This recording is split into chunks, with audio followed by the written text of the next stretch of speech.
dad, mom, and a younger sister.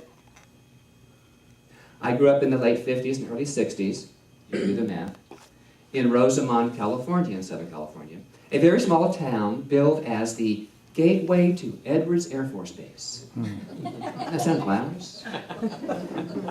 It wasn't. It wasn't. I didn't know any different. It was great. We lived in a 3-bedroom, 1.5 bath home with a swamp cooler. It was great. And a single-car garage, because in the day we only had one car. We only had one car. 4 of us, one car. Now, both my parents worked at Edwards as civilians, and I was told that we lived paycheck to paycheck, and I got to see that because of how we shopped for groceries. All these set up a lot of things for me today about how I tend to operate in my life. And I was told we lived, this paycheck to paycheck, and I believe we were considered middle class at the time. This is what I remember about those early years in Rosamond. I always had a roof over my head. I felt safe. The freezer and the can cupboard were always full. We always had a dependable car, and I was loved. I know that. I was never invalidated. I was never diminished. I was never shamed. Some people are. Some people are. I also remember that my family took road trips each summer. Your relatives in Texas, where I was born. That showed me how important family was and is today. Being sure to touch bases with those relatives, every single one of them. We had to drive all over Texas, 2 weeks. It's a lot of driving, isn't it? I don't like to drive much anymore. Like that. I want to take a long time to get across town. It was important to my family to do that all over the state. So we did it. You go along, you're the kids, you're riding along. And so we did this pretty much every year until the age of 13, my age of 13. And about the time the body starts to grow up, and there's all that stuff going on within the body and the biological things. But in my family, at that age too, I found out I had an older half-sister. Surprise! That causes a shift in dynamics, doesn't it? So, and we had financial reversals at that time. Because my grandparents came to live with us over 3 or 4 different years. My parents took them in because they lost their homes. They loved them so much, they took them in. We lost our home. It affects me today, how I choose to do my life. Now, what I still carry with me is the importance of loving and caring for family. It is very important for me, and it's very deep in me, and I cherish it. I cherish it. But it was a time of tremendous struggle in our family.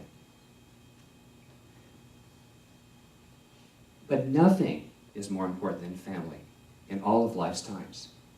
All of life's times. It's easy to, here we are at Thanksgiving and Christmas. We got packages, we got turkey, we got pigs. But sometimes that's a little bit, movie-like. Donna Reed, or, Leave It to Beaver. I don't know. What's your favorite show? Whatever you associate maybe family with, the ideal fantasy of family. Well, that's not always true. There are the other times. And it shapes us. It brings us together. Many times by pushing us apart, but it deepens our faith in what we know. Well, that experience is a cherished piece of my family DNA. And it is what has influenced me in many of my decisions through my life. Now, each one of us has our own history. Who wants to start? No. And it's our family stories. And they've all been what? Inherited. They have all been inherited. It's all in the family. What have you inherited? What is it you still cherish? Is it good for you? Is it nourishing to you? Or does it support other issues in your life? It's in our DNA. It's in our DNA. From the beginning of our family tree, it's in our DNA. It comes down to us. And we are living this memory each moment. This teaching is a wonderful awareness of being aware of how we're living in the moment. And there's also another aspect of our DNA I would like to propose to you this morning. It's called spirit. It's our spiritual DNA. The higher self that I believe transcends the physical and the scientific biological. It's called mind. The study of it's called the science of mind. That's what we study here. And wouldn't you know I would be drawn to this expansive teaching? Because I get to experiment, delve, mix, smoke. Not smoke, but, you know, get through the smoke. Get through all the smoke and mirrors of my life, and then assist my family with theirs. Dr. Ernest Holmes, the founder of the Science of Mind and the author of our Science of Mind textbook, was the seeker of his day. He was the seeker of his day. His curiosity of all things spiritual was the motivator to a better understanding and finding the common thread of proof through all of his study. And the proof is, of what his finding was truth. The truth in many religions in the world.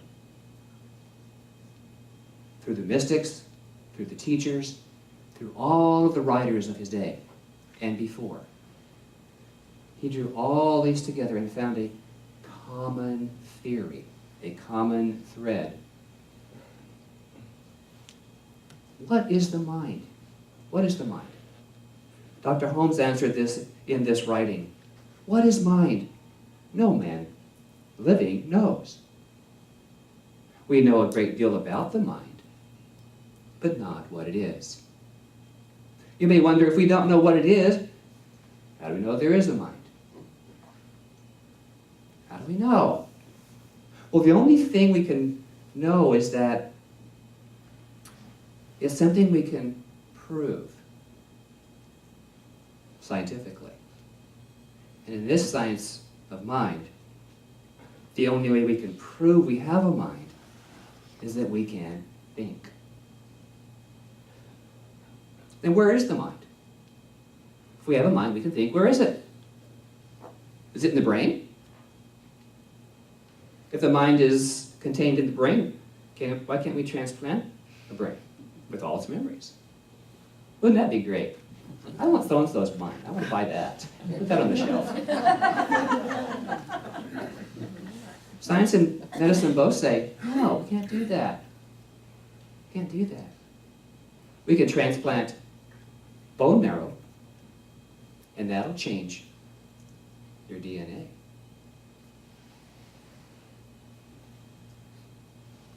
There must be a reason the organ donor card has no category marked brain or mind, because you can't transplant the brain with all of its memories.